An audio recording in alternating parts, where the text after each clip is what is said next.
Hi friends, welcome back to my channel hello SR Kitchen. ఈరోజు మన recipe వచ్చేసి capsicum శనగపిండి ఫ్రై. మనకి ఇది చపాతీలోకైనా లేదా ఈవినింగ్ పూట పప్పు చారు రైస్లోకైనా మనకి సైడ్ డిష్కి అయితే మంచిగా టేస్ట్గా ఉంటుంది.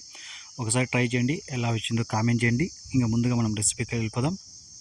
ఫస్ట్ ఒక బౌల్ తీసుకొని అందులో ఒక 3 స్పూన్ల శనగపిండి వేసుకుందాం.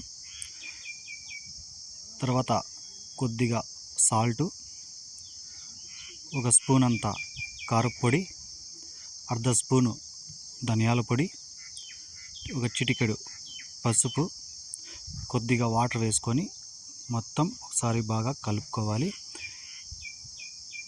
మనకి ఎక్కువ చిక్కగా ఏం అవసరం లేదు, కొంచెం పలసగైనా పర్లేదు. ఈ పిండి మొత్తం బాగా ఉంటలు లేకుండా బాగా కలుపుకోవాలి. ఒక 2 నిమిషాల పాటు బాగా కలుపుకొని పక్కన పెట్టుకుందాం.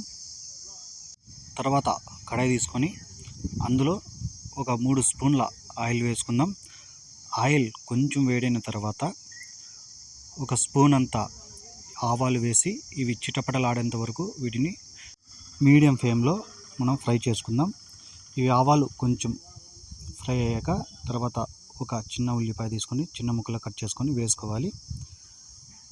ఇది 1 నిమిషం పాటు మనం మీడియంలోనే వీటిని మనం ఫ్రై చేసుకోవాలి. ఇందులో ఉన్న పచ్చివాసన పోయేంత వరకు ఫ్రై చేసుకుందాం. తర్వాత ఒక రెమ్మ లేదా 2 రెమ్మలు కరివేపాకు వేసుకొని ఇవి కూడా ఫ్రై చేసుకుందాం. ఈ ఫ్రై అయిన తర్వాత మనం ఒక 3 క్యాప్సికమ్ ముక్కల్ని చిన్న ముక్కలు కట్ చేసుకొని అందులో వేసుకోవాలి. ఒకసారి బాగా కింద నుంచి పై వరకు కలుపుకొని వీటిని బాగా ఫ్రై చేసుకోవాలి. మనం వీటిని మీడియంలోనే మనం ఫ్రై చేసుకోవాలి, కలుపుకుంటూనే ఫ్రై చేసుకోవాలి, లేకుంటే కింద మనకి మాడిపోతుంది. తర్వాత మూత పెట్టుకొని ఒక 3 లేదా 4 నిమిషాలు కలుపుకుంటూ మూత పెట్టుకొని మనం వీటిని బాగా ఉడకబెట్టాలి. మనకి ఇవంతా ఒక 60% ఉడికేంత వరకు మనం ఉడకబెట్టుకోవాలి. మూత తీసుకుంటూ అప్పుడప్పుడు మనం కలుపుకుంటూనే వీటిని ఫ్రై చేసుకోవాలి. తర్వాత తగినంత ఉప్పు వేసుకోవాలి. ఉప్పు వేసుకున్న తర్వాత మనం ఒక స్పూన్ అంతా ఫ్రై చేసి పెట్టుకున్న జీలకర్ర పొడి వేసుకొని మొత్తం ఒకసారి బాగా కలుపుకోవాలి. ఇది ఒక 30 సెకండ్లు బాగా కలుపుకున్న తర్వాత మనం కలిపి పక్కన పెట్టుకున్న శనగపిండిని అందులో వేసుకోవాలి. ఇది వేసుకున్న తర్వాత మనం వీటిని బాగా కలుపుకోవాలి. ఇది మనం ఖచ్చితంగా కలుపుకుంటూనే మనం ఫ్రై చేసుకోవాలి, లేదంటే కింద మాడిపోతుంది.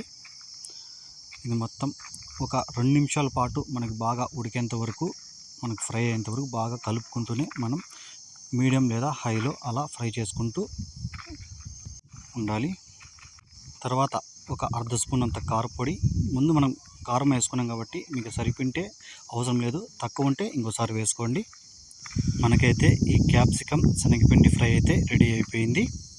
ఇదైతే మనకి చపాతీకైనా రైస్లోకైనా నంచుకోవడానికి సూపర్గా ఉంటుంది. మీరు ఒకసారి ట్రై చేయండి, ఎలా వచ్చిందో కామెంట్ చేయండి. ఈ రెసిపీ కానీ మీకు నచ్చితే లైక్ చేయండి, షేర్ చేయండి, ప్లీజ్ సబ్స్క్రైబ్ చేసుకోండి. Thank you.